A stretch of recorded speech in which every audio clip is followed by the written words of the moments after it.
Welcome back to another episode of the Two Balls, One Basket podcast presented by Playbook Sports. Switching up the fucking intro today because I'm feeling crazy. I am your host, Jordan. With me today is Playbook SN Bets admin, Raymond Robertson. What up? What up? All right, Ray. Over under. How many of these big face coffee beans am I going to snort? Show me, lift it up a little bit. Over 47 and a half. Oh, you're tripping. I would die. I believe in you. All right, Ray. We're getting close to the playoffs. The Heat finally have gotten their shit together. So the first thing we're going to start with, Josh Richardson. You know, he plays for a dirty team, the Miami Heat, and a dirty team, the Boston Celtics, injured him. He now has shoulder surgery. He's out for the season. Like, is that a big deal? Like, are we going to miss him? I don't think he was going to crack a playoff rotation every time. There was going to be nights where he was needed, but it's just unfortunate, man. If you really look at it, especially in the 2 week stretch right before he got hurt, he was playing fantastic ball. He was shooting great from behind the arc. He was facilitating well. It really looked like he had fallen into the role that the Heat had found for him and kind of just turned it into a Cinderella story for himself. I mean, really, like, truly, that was some of the best ball in the two stints that I've seen with Josh Richardson that he's played. And then for him to just kind of go down in the manner that he did, like, I mean, obviously, we have the jokes and everything with the Celtics and, oh, we're a dirty team, they're a dirty team, but it's just unfortunate what happened to him. I mean, how often do you see dudes separate their shoulder in the NBA? I mean, hockey, baseball, football, like, yeah, I get it, but it sucks. But again, as good of as basketball he was playing, if he would have been able to continue it, I could have seen him cracking that rotation. But I mean, now obviously, that's not happening for him. yeah, Speedy recovery to him. We got jokes. Like, we all know, like, that wasn't a dirty play. Jason Tatum didn't grab his arm and throw him into the stands It like was Jaylen Brown Deuce's did. fault. It was who? Deuce's fault. I mean, hey, I'm always down to blame that little shit. Let's do it. But, like, it was just weird. Like, it's like he just tapped him and Josh just fell. We didn't know he was getting surgery. He kind of just yeah, he's got a separated shoulder. He's going to be out for 6 to 8 weeks. And then we signed our next topic, Patty Mills. And we're all like, you texted me. You're like, okay, so something's either wrong with Josh or something's really wrong with Tyler. Yeah. I was completely wrong because I thought the Patty Mills signing was just like insurance for Duncan. We don't have Max Strus here. Duncan is our only specialist. So I'm like, okay, Yeah. they're getting some insurance. Like, say Duncan goes down in the playoffs. Like, you can't have a deep playoff run without a single, like, 3-point specialist. So I'm like, okay, I understand it. Just to find out that Josh Richardson's out for the season. So I was wrong. You were totally right. Never going to say that again. Love it. Oh, my goodness. I mean, yeah, like, look, as soon as we signed him, I was like, I stepped out of the shower. And literally, as soon as I stepped out, my phone went off. I just kind of glanced over at it. I saw Patty Mills in the Heat, and I'm like, wait, what? Who? Why? How? And then obviously, the wheels in the head start turning. You're thinking to yourself, like, we're a little heavy at the guard spot. I mean, we were already a little heavy after we went and got Terry into line. Now, but see, hold on. I want to interrupt you right there. Have you not noticed that usually the Heat are always very guard dependent and they have no front court depth? And then this year, it's like, okay, they really bolstered that front court. And now when Tyler and Terry were hurt, we're like, okay, well, now Duncan's pretty much our quote unquote only guard. Right. So it's like, it kind of makes sense, but it doesn't at the same time. Yeah. Again, like, obviously you would sit there and think to yourself, like, well, he's more than likely a vibes guy. He's got really good playoff experience. You love that in the locker room. Obviously, it worked out with this last year with Kevin Love. And at first, that was really my thought is maybe it's just another vibes guy. But then, again, the wheels start turning. You think to yourself, Tyler's hurt, and they're not really they're kind of being coy with what's going on with him, when he's coming back, how he's coming back.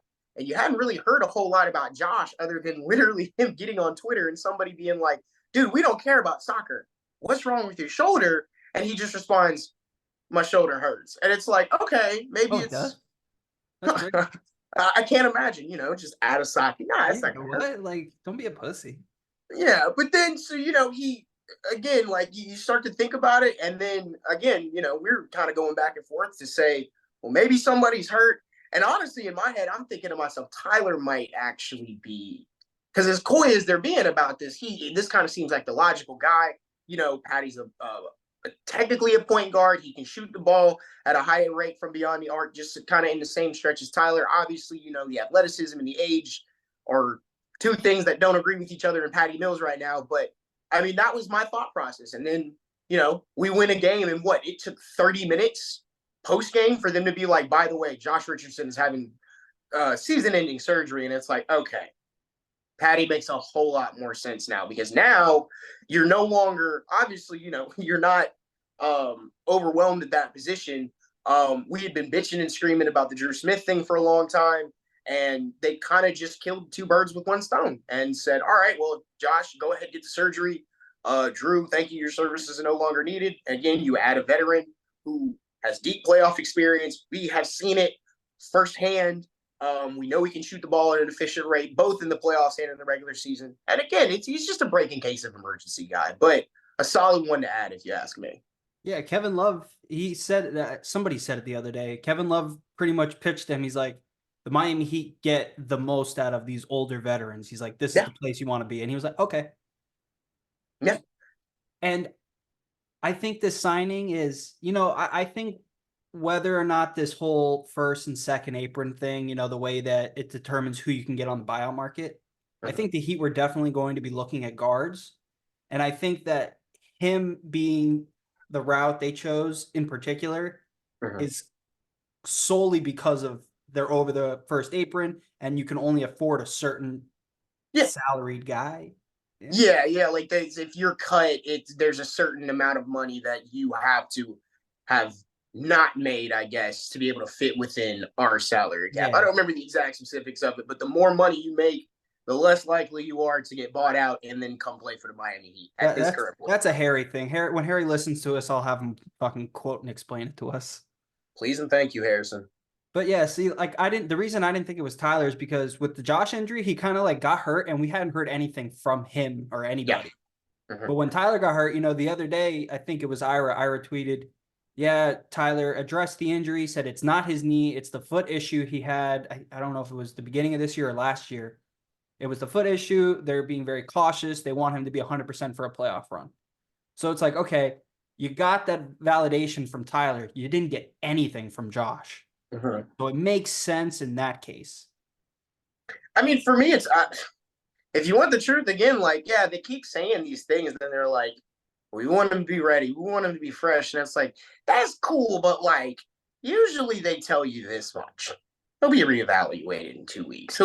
We'll check on him again. And it's like, I get what you're saying, but also at the same time, like, all those people on the internet that were screaming that the boy might be injury prone. I'm not going to say they're right, but this is the one injury where I'm like, all right, okay, maybe. I like Tyler. He is injury prone. It's okay to admit it. I mean, I think it's a little bit of luck that has to do with it, or unluckiness, if you will. I mean, obviously, I can't fault him for falling on somebody's ankle. Ankle injuries do not classify you as injury prone. Those happen to any NBA player. Those could happen to any professional, semi-professional, high school, middle school basketball player, athlete at any point. Correct. So but for him to classify ankle injuries, but for him to, we saw how he went down, and then suddenly it's like, yeah, it's because we all thought it was his knee. It's like, yeah, it's not his knee. It's his foot. And it was, I believe what they said, it was the same thing he dealt with his rookie year. Oh, yeah. That's what it was. And it's like, okay, that's fair. But also 5 years ago. Now we have like an instance of something recurring. And I mean, obviously, stuff happens. But it's like, this was the one where I'm like, all right, man, you're going to have to really do something in these playoffs. Otherwise, like, I can't imagine that the Heat look at this, especially if you don't make it, or if you're inefficient, like they don't, at least in the offseason, consider what a lot of people have screeched for, and that's to just go ahead and move on from him. I don't know if that would be the case, but if you're not healthy, you can't play off.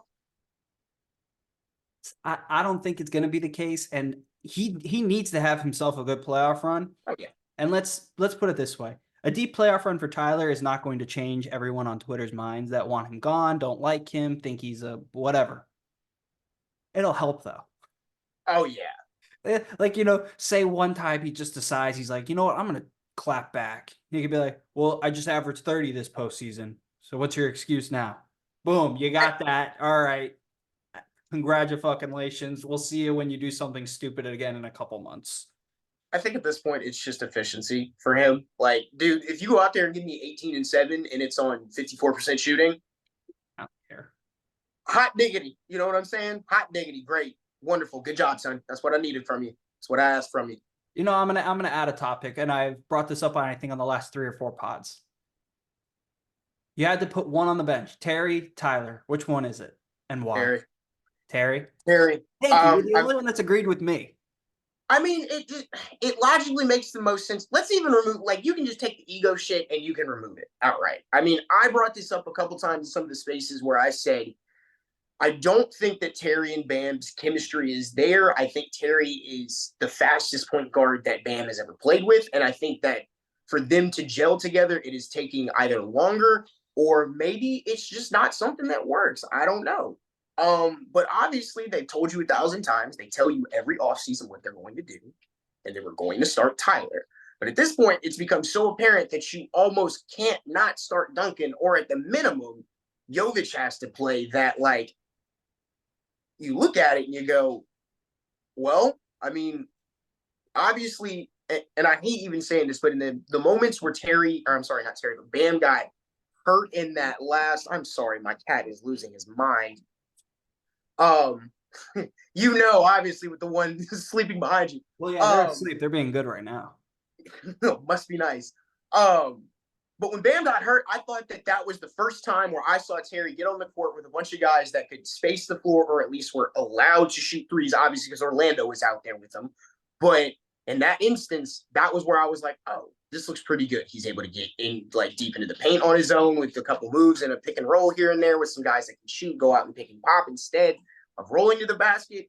And so my suggestion was basically just, if it's not going to work with Bam and Terry, then you've already separated Jimmy and Tyler. Put Terry with Jimmy, because Jimmy will work with Terry, obviously. And that's my thought process. I said, you see the chemistry with Bam and Tyler. Jimmy can play with fucking anybody. Yeah.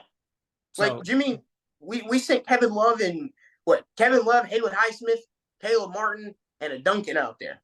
And I mean, that Duncan's worth a lot now, but like, that listed to the 5, including that Jimmy Butler, and they were, offensively efficient, like putting up points. So yeah, if I have to separate Terry and Bam, okay, fine, because I'm putting him with playoff Jimmy at that.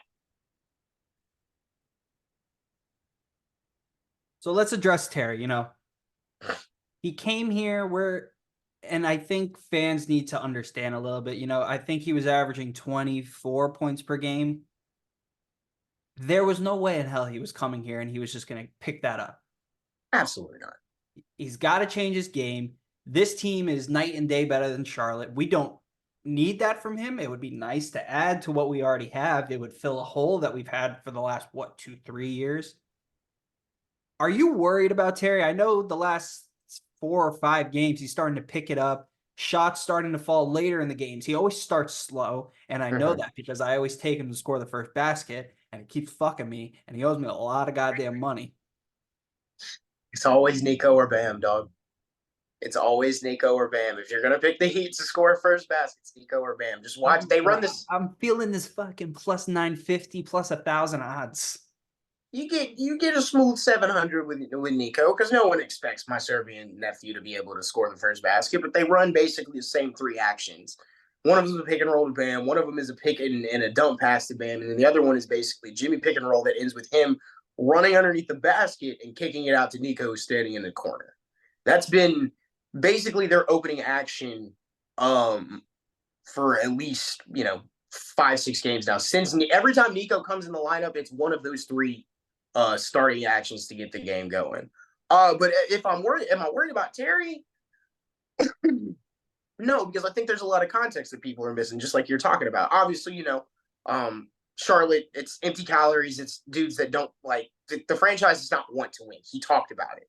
Obviously, you're also at that point in time he was playing without LaMelo Ball, which allowed him a lot more freedom to be able to be ball dominant. Obviously, you come to Miami, there's a lot of mouths to feed. Jimmy, Duncan, Tyler, Bam, etc. Caleb's playing well. Kevin Love needs a shot here and there. Like, it's a lot of people to be able to feed. And also, like, he played, good God, I think 10 games in 13 days and then moved from, Charlotte, North Carolina, all the way down to the southernmost tip of Miami within a couple of days, and then turn around and play it again. And then turn around and went on a road trip with him again. And I mean, he showed up at a point in time when friends and family, we were dead in the dirt. We were fighting on everywhere. So for him to be able to come in and find some niche immediately, that was unheard of to think of. But as time's gone on, obviously he's gotten a lot better. Saw it, especially in this Pistons game where he found a little bit of synergy with Bam in the pick and roll. The shot's been falling a little bit more. His legs are underneath him. It looks like the knee injury's starting to be past him. So am I worried about him? No. Am I worried about how they're going to use him? Not really either, because we got Spo. So that's always a cop-out answer, and I love it. Dude, I'm kind of hoping like a playoff Terry is like a thing. He had one good playoff run with Boston.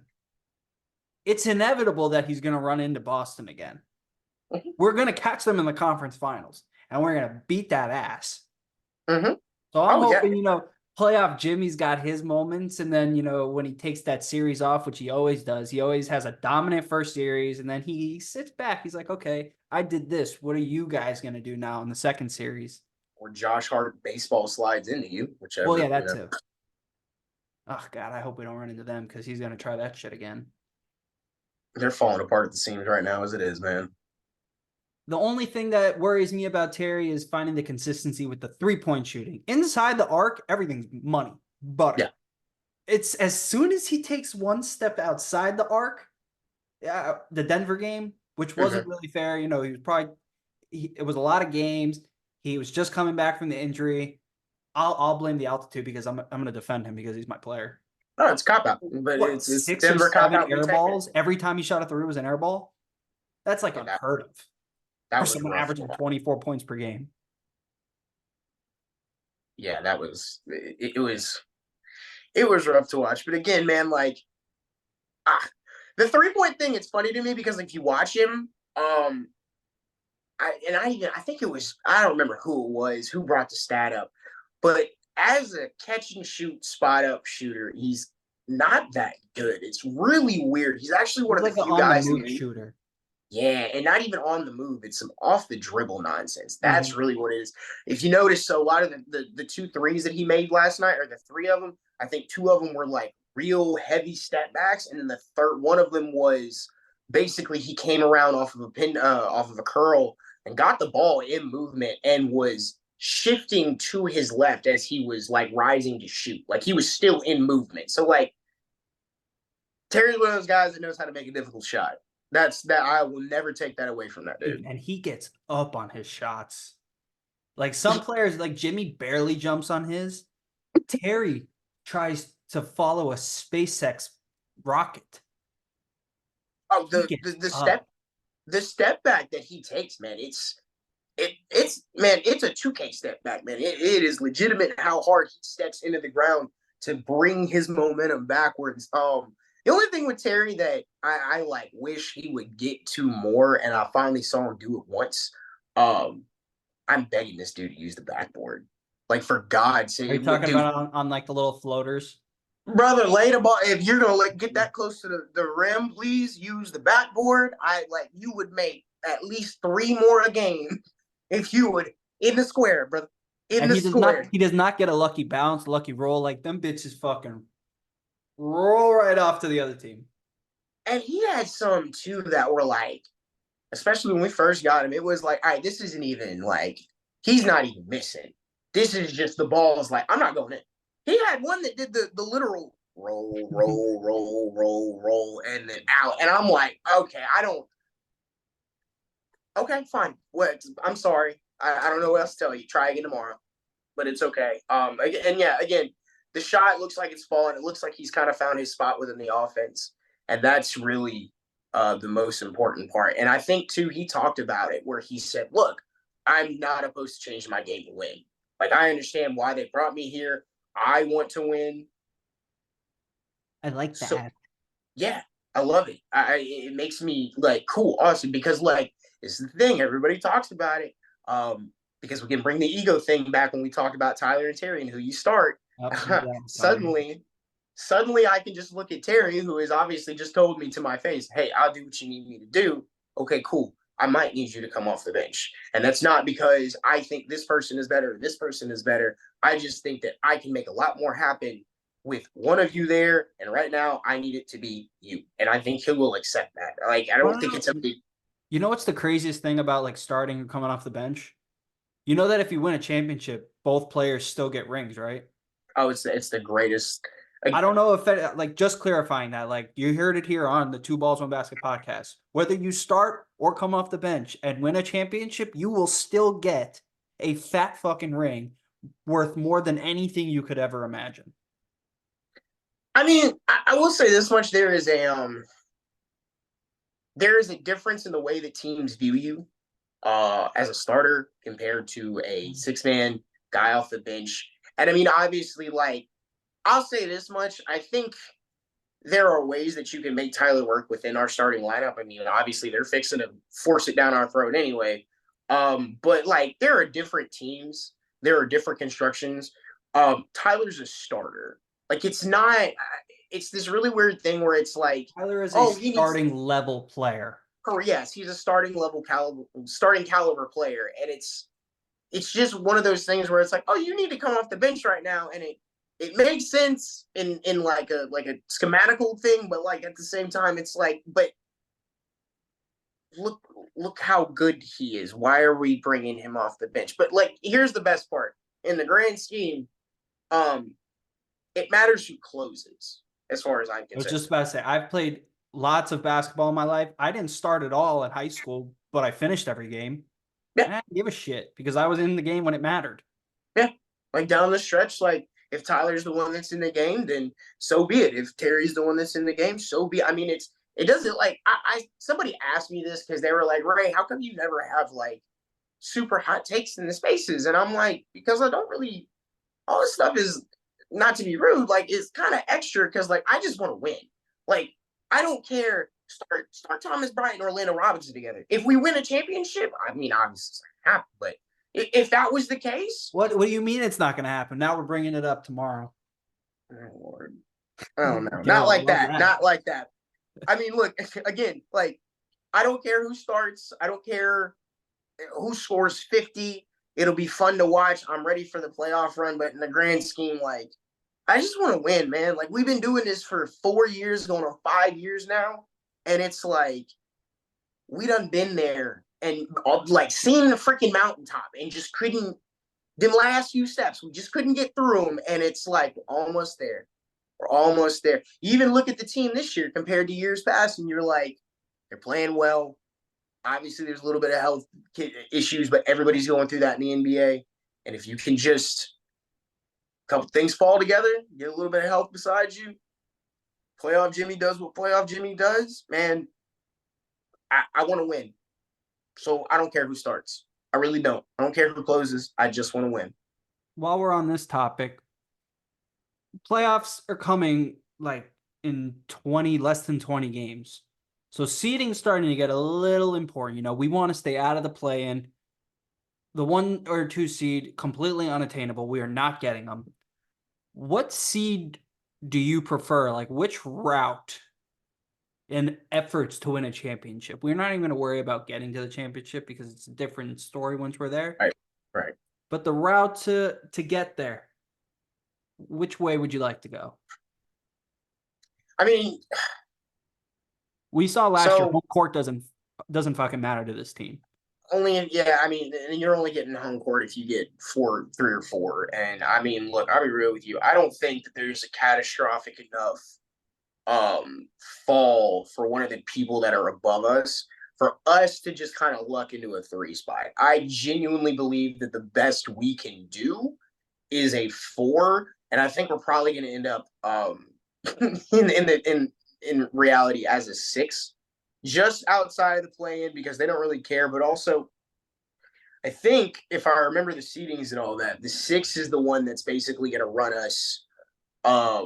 If everything stayed true, like you play the Cavs, you beat them, and I think You play the winner of 4-5, right? we would play the winner of 2-7, and You then play the winner of 4. Milwaukee, someone. Yeah, I think that's but it's the low. It's probably the lower seeding that you want, or you at least want the 4 seed, so you can have home court in the first round. More than likely, I mean, you saw the tweets where it's like, I hope Jimmy Butler knows that the other 29 fan bases are counting on him to save the day. That tweet's I mean, awesome. it's like, it's what we're all hoping for, but also at the same time, like, we're running into these people. Like, if you make it out of the second round, because I mean, I don't think there's anybody that doesn't think that we can't make it out of the first round.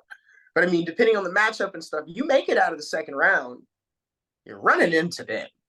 And like, we're their boogeyman at this point. Like, they got to. I literally made that analogy today. I'm so happy you said that. Oh my god. They got to prove it to us. Like, dude, like everyone talks about this. Like, you shits were one shot away from not even going once, and we would have gone 3 times. You didn't handle business in Game 7. You got thumped by 20 something, and in the bubble, you just weren't ready for it. So it's like you have to face like the one demon that you truly have not. Like, good luck.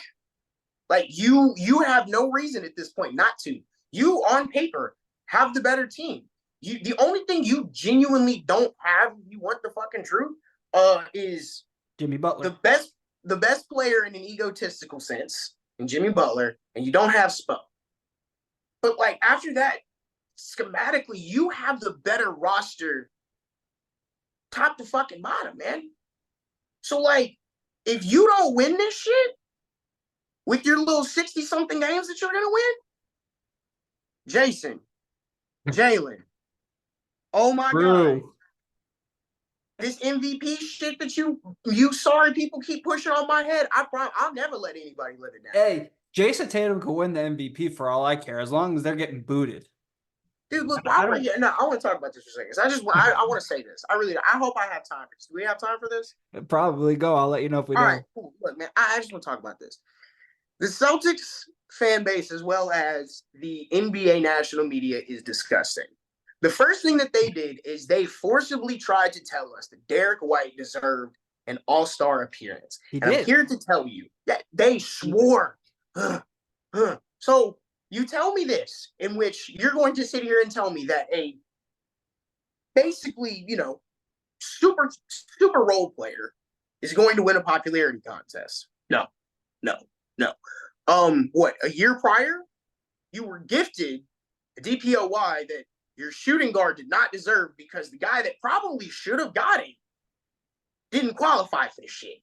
So you got an award you haven't deserved and tried to push for for an accolade that a motherfucker doesn't deserve. Now you are going to sit here and look me in my face and tell me that after 30 years of existence, that Jason Tatum, who scores 27 points a game and is the best player on the best team, deserves the MVP over guys like Nikola Jokic, who if I yanked him from the Nuggets, that's it. They're cooked. Nikola Jokic. I see what you're there. Yeah, man, I'm sorry. Look, my Serbian boy, he got me. That's my nephew. You know Celtics Twitter was about to eat us up. They'd be like, oh, we can't vote for our guy, but you can vote for yours. Yeah, no, absolutely not. And if they thought that, then anyway, you got Shai Gilgeous-Alexander that's in Oklahoma City that's absolutely like just, how the hell are you supposed to stop that cat? You don't. Luka still, even though the Mavericks just keep falling apart left and right, Luka's playing out of his absolute mind. Like, there's dudes left and right. Jason Tatum has not ever, at one point during the season, or any prior season for that matter, ever been a top 3 player in the NBA to deserve what I'm saying here? I don't even know, whatever the word is. Can't even think of it. Like, to be deserving of conversation for the MVP award. I'm sorry. There has never been a point in time. Maybe next year. It ain't this year. You just blew a 22-point lead to Dean Wade and the fucking Cavaliers with no Donovan Mitchell. A fraud, I man. I don't want to hear a damn word about Jason Tatum as MVP for the rest of the damn season. You can try again next year if he's averaging 30 plus. But I don't want to hear it. It is a disgusting narrative. Jesus did not die on the cross. I'm sorry, my Jewish friend. Did not die on the cross for you people to come out here and speak these lies. I will not allow it. You need to stop. Kendrick Perkins, that means you.